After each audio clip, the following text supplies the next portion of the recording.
The older that I get, the more concern I have for the direction that the world is going.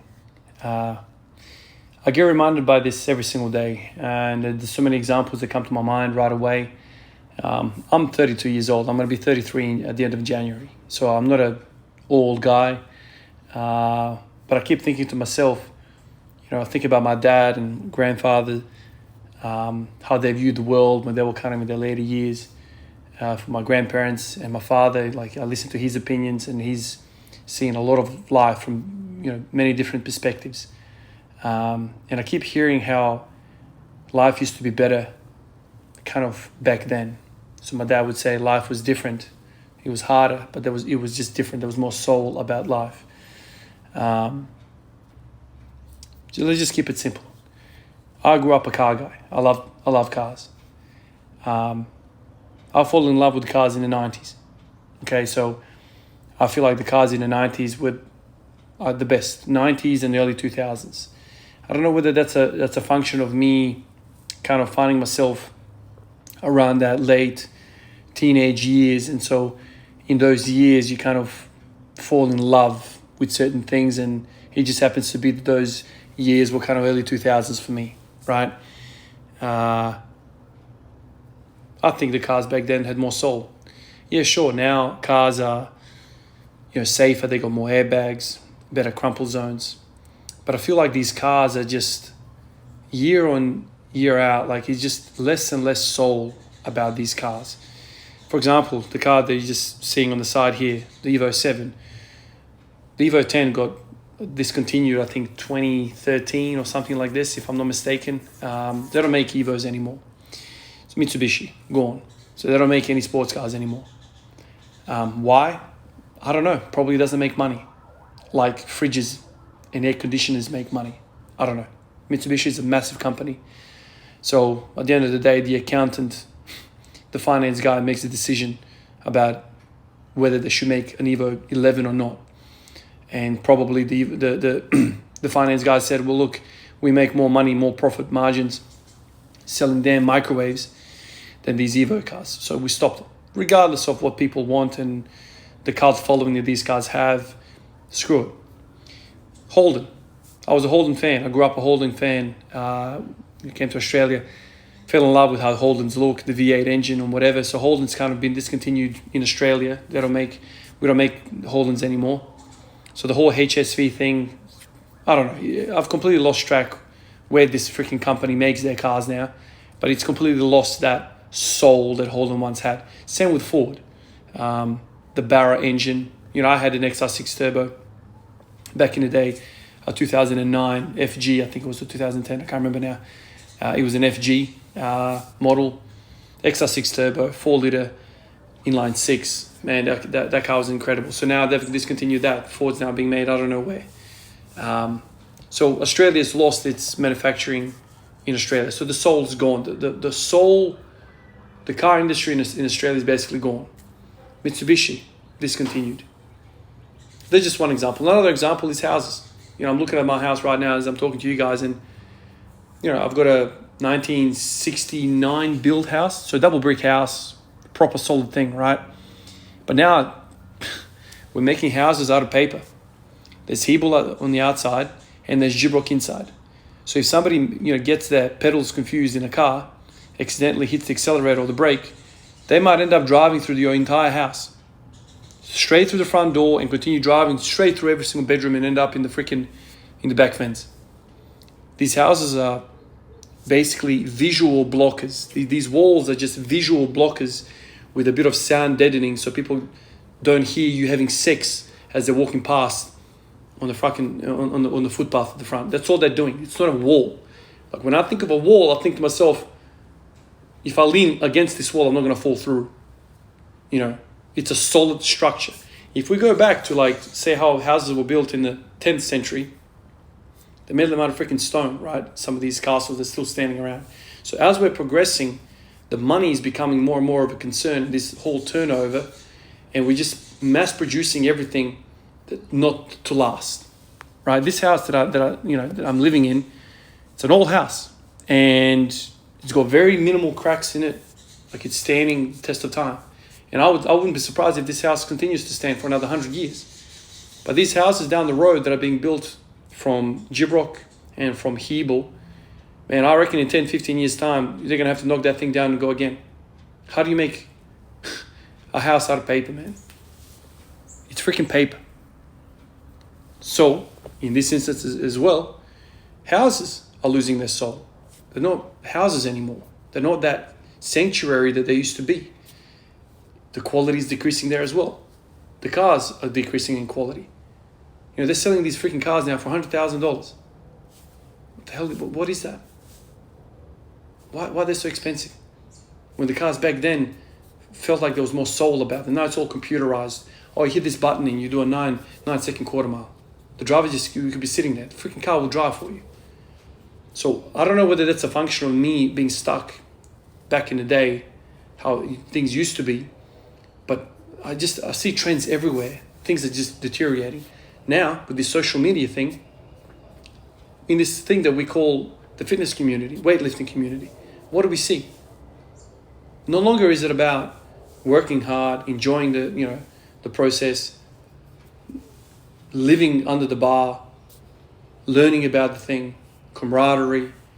Now it's about, man, I bought my membership and I'm going to get my steroids on the same day and let's get the results. People are so impatient. People just want results. People just want that efficiency. In basketball, just the other day I was listening to Charles Barkley talk about this. I've heard this a million times. He hates the analytics. It's ruining the soul of the sport. Steph Curry the other day just became the best three-point shooter of all time. He's hit more three-point shots than anybody else. He just passed Ray Allen. Just yesterday, I think it was. Right? I love Steph Curry. Don't get me wrong. I love it. But there's only one, maybe 5 or 10 guys in the NBA who can shoot somewhat close to Steph Curry. But what we're seeing every single game is that teams are jacking up 53s every game. So 30 shots from the perimeter. Back when Ray Allen played and Reggie Miller played, you're lucky if the whole team attempts 5 3-pointers. Now even the bad 3-point shooting teams are attempting 30 3-point shots. So Steph Curry's numbers are fantastic. Of course, he's the greatest shooter of all time. He'd be the best shooter of all time any era. But he's so efficient that he's changed the world of basketball forever. The analytics have realized, the mathematicians, some of these guys have never even watched the freaking game.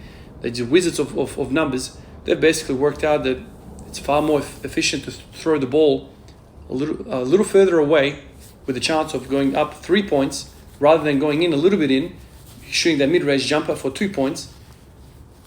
The analytics don't make sense. So shoot 3-pointers. Houston Rockets under D'Antoni a few years ago, they basically had a policy.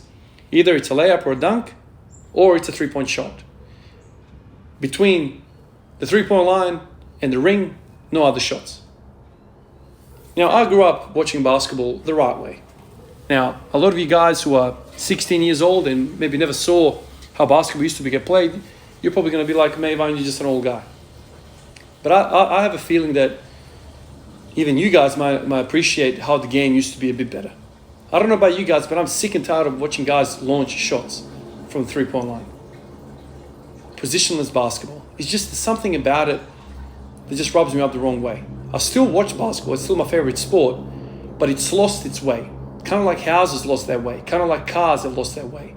Everything seems to be losing their way for the umbrella of efficiency, profit, results.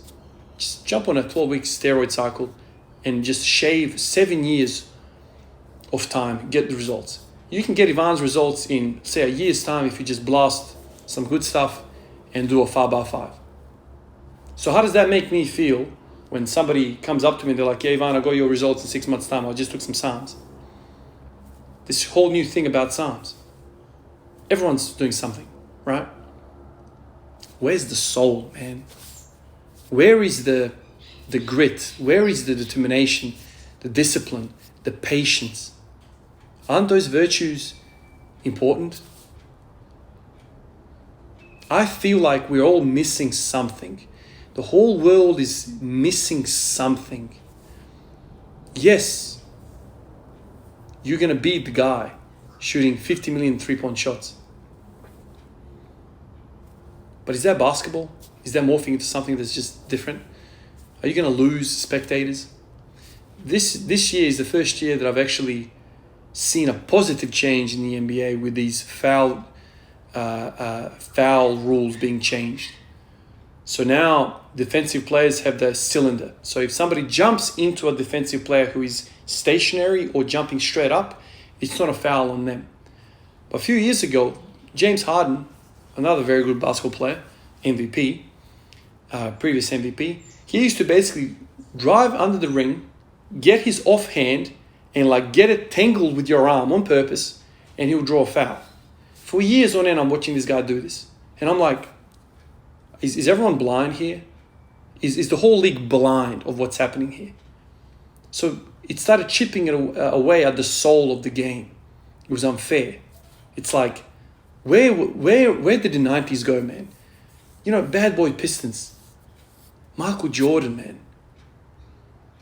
Man, if Michael Jordan played in today's era, man, he would average 50 a game, man.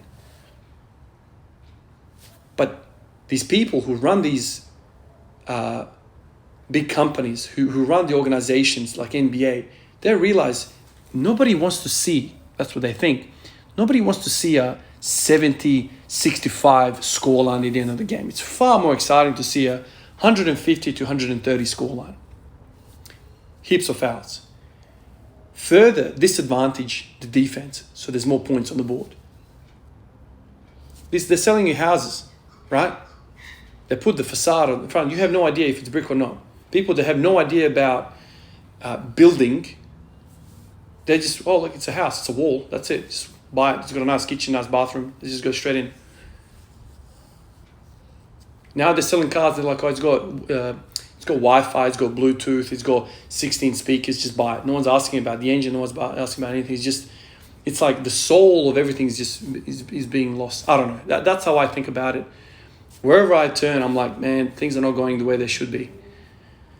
And so I ask myself at the end of all of this, like, what's the point? What's the point of just chasing these numbers when the environment which we are in is so murky? I'm 7 years into this, and there are guys popping up left, right, and center who are just jumping on a bit of Psalms and getting results far superseding the rate of my progress. So I sit there, I'm like, well, I don't know what to think about that. I'm like, okay, he's on his own journey. He's analytics orientated. He is, I don't know, just orientated about results. And I'm here talking about journey. And I preach about journey every single day. Every single video that I make, every single comment that I get, they're like, oh, Ivan, I've been squatting for two days and I'm squatting 300. I'm like, that's cool, man. I don't know. Like, maybe it's because I'm kind of on the other side of that, I don't know, 20s little hill where you're just so concerned about everyone else. Now I'm kind of got my own kids, my own family, and I kind of see life in a different light. And I'm like, I don't think it's worth it, man. I don't think all these things that are just super progress, super analytics, I think a lot of love and a lot of soul is being lost in the process in all of this. I still prefer cars in the 90s. You guys see my Evo 7. It's like in the early 2000s. 2000. I still love those cars. It had a soul, you know. Just everything about it is just soul, right? I get it. Tesla's a really cool car. It's an electric car. But my God, where's the soul in that thing, man? It does not make a sound. It's like a vacuum cleaner, man. Like, I don't know, man. If that thing breaks down, who do you call? You don't go to a mechanic. You call the freaking Sparky to look at it. Is that a car? Do we still call that a car? If you get up from the dining table and you somehow drop your chair back onto the brick wall, if it's Djuric, you're going to have a hole in the wall. I can baseball bat my wall in my bedroom and it's not even it might chip some paint. That's a wall. That's a freaking wall. The Cleveland Cavaliers have taken my attention recently because they're playing basketball in an old-fashioned way. They've got a couple of big guys. And seeing that, even though they're not the best team in the league, but seeing the resemblance of a big guy doing big guy skills and a little guy doing little guy skills is so refreshing to see basketball played and how it used to be. I don't know. It's such a rarity now to see people do things with soul. It's all about analytics. It's all about finances. It's all about results. Okay. What I'm saying to you is lift for 7 years and only have a 210 kilo squat and be happy with that because you did it the right way. There's a lot of things to be learned doing it the old-fashioned way. It's not just about jumping on some gear. What sort of people are we creating in society when all we're talking about is results, analytics, and efficiency? There's no grit. There's no failure. It's just more, harder, more.